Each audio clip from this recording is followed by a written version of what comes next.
It's been a sort of established convention now that emulation is entirely legal, and this week it was therefore surprising to see that Nintendo has begun legal proceedings against the creators of the Yuzu emulator.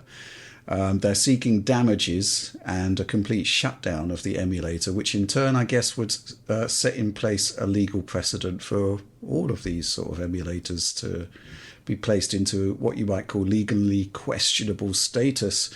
There, it seems that the basis of this complaint comes down to the widespread piracy of The Legend of Zelda Tears of the Kingdom that actually happened prior to its release.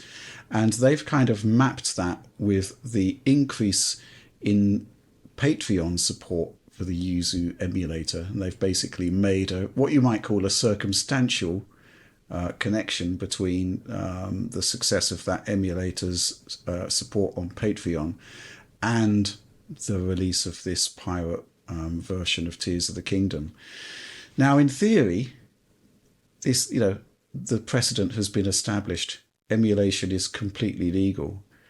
In practice, I'm wondering whether Nintendo's kind of like skirting around what has been established and trying to come up with a new line of attack. I don't know what you think about this, John. Yeah, regretfully, I think they are doing just that, and I think it's this is a bad precedent to set, and it is concerning for all emulation fans. The traditional method of attack you would expect, it feels like they have no ground to stand on, but one should not underestimate Nintendo's legal team, I suppose we could say, and what they're going after.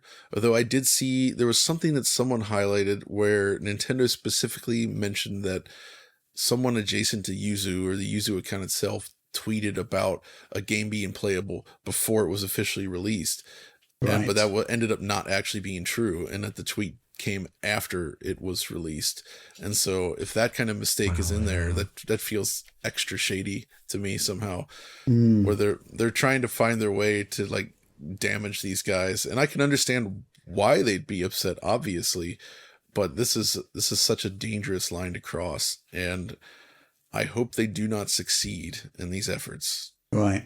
Do you think they're, to sort of take on the devil's advocate position, you can say that Nintendo may have grounds for concerns, because I think it's pretty clear that people were playing Tears of the Kingdom on Yuzu before the game actually came out, right? Yeah, and I think potentially maybe the method of attack they'll use here relates to the fact that Yuzu is sort of a Patreon based right, so there's profit involved from the exploitation of a Nintendo property. Correct. And even indirectly. Exactly. So but I don't know whether they're not distributing these games, right? So I'm curious how they approach this, but I suspect that's ultimately their issue. There is these guys are making, I mean, their bigger issue is the piracy, but these guys are making money on the excitement around Nintendo games. Right. Mm-hmm. Yeah, that's potentially it. I think maybe there's also a more longer term gain here, which is that, well, the Switch generation is now effectively over, really. We're on the last year, some might say, of a full-blooded release schedule.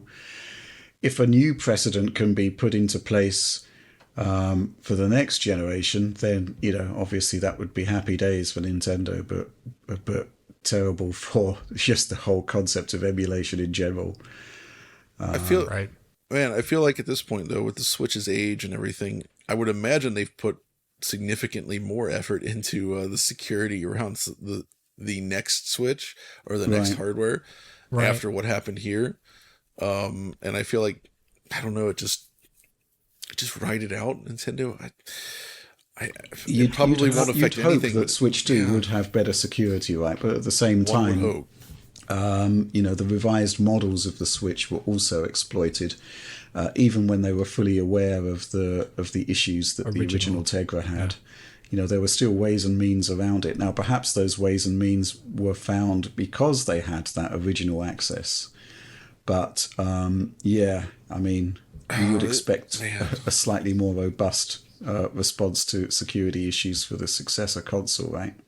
Yeah, and this is all these issues are so tricky because I don't support piracy, and I don't think people should be basically downloading this game for free and playing it that way. I think that sucks. But at Mm. the same time, I don't think emulation itself needs to be attacked in this way.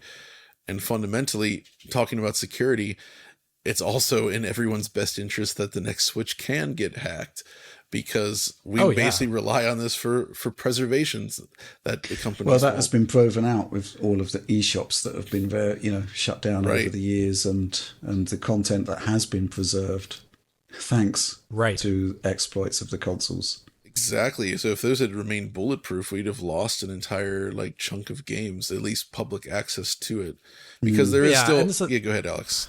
yeah, I was just saying, like the whole point about preservation in games isn't about like locking them away in a vault. Al Gore lockbox, Lockbox. away from everyone else, where we just do this. Can you explain But it's that it's like reference? it's an old code, Rich, but it checks out. Okay.